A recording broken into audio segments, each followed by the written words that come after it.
wa kazi, gharama ya chakula imeenda juu, na kuna matatizo pia katika ulimwengu ambayo yanachangia ile shida ambayo tunapata kama Wakenya.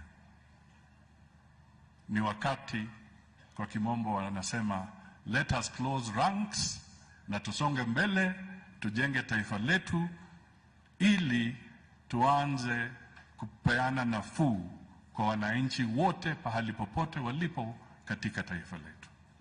Na tutafanya tu hivyo ikiwa tutaishi na kuamini kwamba the truth is what sets us free. Kwa hivyo wachungaji, mimi nikuasihi muzidi kutushauri na kutuombea, so that we can reconcile ourselves with the reality of the day. And then we can move forward and we can find common solutions. That is what a decent society ought to do. That is what we ought to do.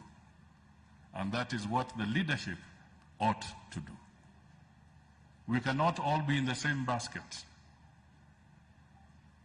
We must criticize and correct each other, but let us do it from a position of truth and not a position of just politicking.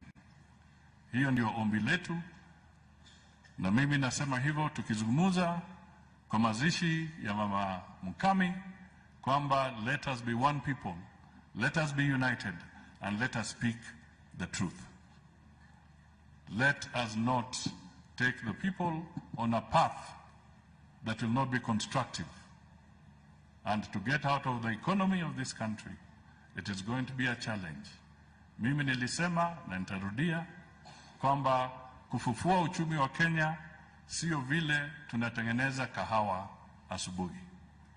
Kufufua uchumi wa Kenya itachukua muda, lakini inahitaji tuwe na umoja katika taifa letu. Asante sana kwa kunisikiza, na ni wajibu wangu sasa kumwalika